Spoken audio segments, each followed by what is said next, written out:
Welcome back to the McCowan Podcast. Dave Hodge in for Bob this week and joined by the great Michael Farber from Montreal. Welcome, Michael. Well, thank you so much, John. Thanks, Dave. All right. Yes. So here's the deal. There's so much happening in sports, but I think we have to deal with the here and now. I've been going to Montreal for years and years. So has Dave. There was a time when Montreal hockey fans respected the game enough and loved superstars of other teams. If you were there, they've had a love affair with Wayne Gretzky when he was with the Edmonton Oilers and with other teams that Wayne played for. But Saturday night, Canadiens fans booed Connor Bedard. What is that? Well, they booed Bobby Orr. I've been reliably informed, and I didn't move to Montreal till '79, so that's secondhand. I'm not sure. I've seen players booed here, usually for understandable reasons. Zdeno Chara / Max Pacioretty, Chris Kreider / Carey Price. Pete Rose, if you go back to New York, was always booed because of a playoff dust-up with Bud Harrelson at second base. So when you see this, usually there's a good reason for someone being booed, and I think he was just being booed because he was Connor Bedard. But these aren't Montreal fans of the past. First of all, they're not wearing fedoras, and it's a different generation. So we can look at it as a misguided sign of respect. I will just add that I don't think there's anything more ridiculous than the act of booing. No. I think you just. I did do that. I did do that. Admittedly, I'm just shocked at. I love the fans in Montreal. I think they're the greatest hockey fans in the world. I think Michael, the most passionate fans. I was shocked to hear and see them do that. That's all. His name, I'm not suggesting there's any other connection. His name is Bedard. Yeah. Can we make that case or not? No, can't make that case. I see. Vancouver. Well, what do you think about this kid, about the hype, which isn't, doesn't mean that that it's over the top. Maybe he is that great, but what you've heard, what you've read, and anything you've seen, should we get ready for? We've seen him in Montreal. We've seen him in Toronto. Is he all that he's supposed to be, or is it unfair to him to build him up this way? I'm excited to see him. I'm excited he's joining the National Hockey League. If you go back in the modern history of the game and say start with Orr, and every few years, 6, 7, 8 years, we seem to have another person in Canadian hockey that we get really excited about. And I see no reason why we shouldn't. I mean, people were excited about Orr, and again, I saw him as a rookie, but I was living in Providence, Rhode Island, not in Montreal. You go back and people were excited by when Gretzky joined the league, and Lafleur and Mario Lemieux and Lindros. People were really excited by Eric Lindros. And we've gone through it with Crosby and McDavid. Mm-hmm. I see no reason why we shouldn't be this excited. Now, there's some of us who say, well, let's wait till he has a season under his belt. Red Fisher wouldn't even talk to him this year. I would, because what he adds is he's something to the league. Not only does he add something to a heritage franchise like the Blackhawks in desperate need of good news, but he adds something to the league. And this is what hockey fans, or people who love the game, if not a specific team, need, and that's infinite hope. We exist on hope. And this is what we hope to get out of this player. I mean, it happened to be a great year. Slavkovsky in Montreal, not a great year, although if you look at that draft, I don't know who else you take. But yeah, and from what little I've seen, and again, it's snippets on TV, and from the other night, He has great vision. He has creativity.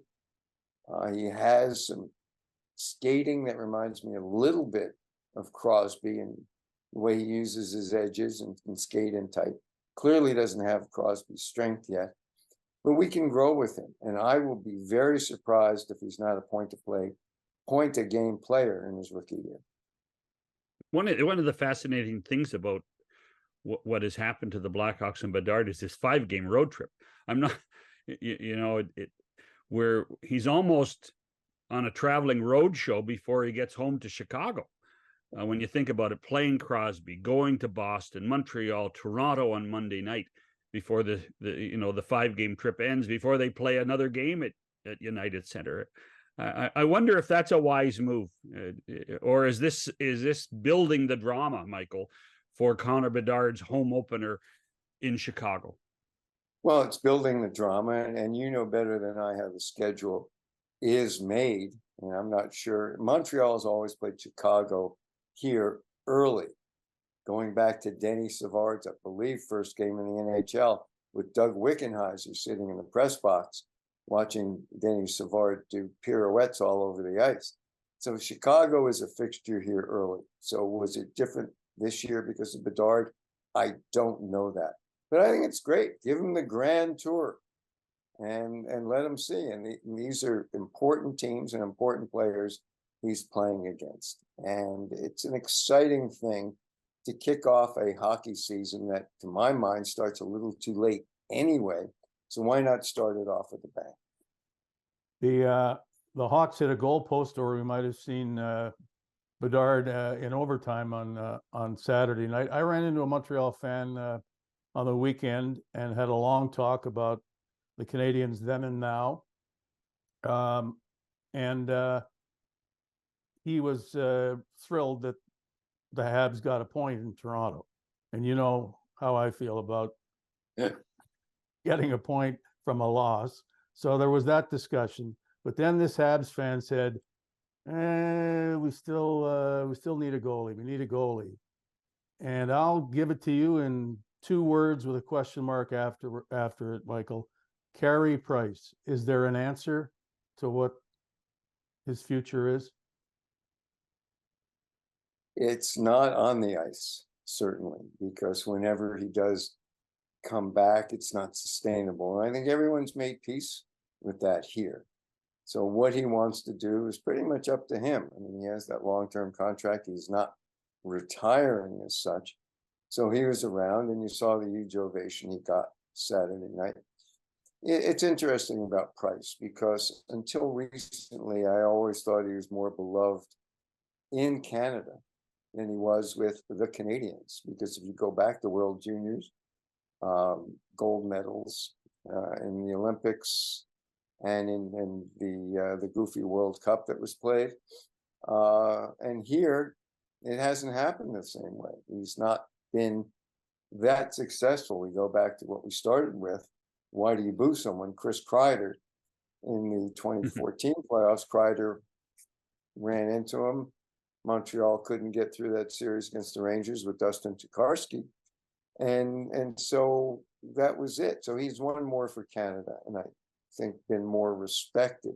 But I think that's beginning to change. Now, did it change when Carey Price had to go to rehab, when the humanity of the fans here started to shine through? Maybe, but I believe in the last couple of years, and maybe that also the run that he had getting the team, an overmatched team, to a Stanley Cup final against Tampa Bay, cemented the way people feel about him. Where they go from here in the crease, nobody knows. I'm not sure anyone thinks that Sam Montembeault is a legit Stanley Cup contender #1. Caden Primo has never quite risen to expectations. So they're in limbo along with a lot of other things here. Just curious, in the world of Price in the modern era, with this fan base, with the great goaltenders in the history of this franchise, I mean, Durnan, Plant, Worsley, Dryden, Vachon. Where does Price fit? Well, in terms of numbers, right at the top. In terms of cups, not so much. And how are you going to judge somebody? Of course, Jacques Plante wasn't playing in a 32-team league. So it's funny, John, because you mentioned all these fabulous goaltenders. Now, if you walk north out of the Bell Center and you see the statues that Montreal has put up, nary a goaltender in sight. You know, we've got the Flower, we've got the Rocket, and we've got the Bill and Howie Morenz, but no goalies. And maybe that's because of Serge Savard's feeling that goaltenders are the least important player on the ice, which is kind of counterintuitive. Or the I forgot Patrick Waugh. Sorry, I'm gonna get. Remember him, Patrick Roy, as our friend Cherry would call him. Number 33, right? Yeah. So who do you put there in the pantheon? Because you've just rattled off 6, 8 great goalies. So perhaps that has something to do with it. But I've always found it fascinating that the job, which is one of the toughest in sports until recently, is not celebrated in the same way that, say, does Johnny Bauer have something outside of? Oh yeah, he does. Yeah. So there you go.